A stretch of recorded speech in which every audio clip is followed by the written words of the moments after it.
অসহায় হয়ে পড়েছেন ইসরায়েলের প্রধানমন্ত্রী বেনিয়ামিন নেতানিয়াহু।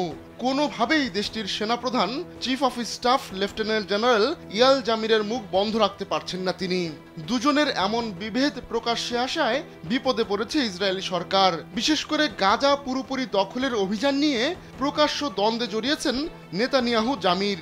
এমত অবস্থায় জামিরকে তার বিরুদ্ধে মিডিয়ায় ব্রিফ না করার আকুতি জানিয়েছেন ইসরায়েলের প্রধানমন্ত্রী। এতে করে জিম্মিদের ফিরিয়ে আনার আলোচনা ফলপ্রসূ হচ্ছে না বলেও অভিযোগ নেতানিয়াহুর। নেতানিয়াহু পুরো গাজা দখল করতে চাইলেও তাতে আপত্তি আছে জামিরের, বরং তিনি জিম্মি চুক্তি মেনে নিতে নেতানিয়াহুকে চাপ দিচ্ছেন।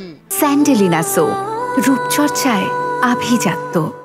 এর বাইরে মিডিয়া ব্রিফিংয়ে সুযোগ পেলেই একে অপরের বিরুদ্ধে বিষোদ্গার করছেন নেতানিয়াহু জামির। রাজনৈতিক সরকারের সঙ্গে সামরিক নেতৃত্বের এমন দ্বন্দ্বের পর নেতানিয়াহু জামির মঙ্গলবার বৈঠক করেন। সেখানেই জামিরের কাছে আহ্বান জানান নেতানিয়াহু যেন তিনি মিডিয়ায় তার বিরুদ্ধে কিছু না বলেন।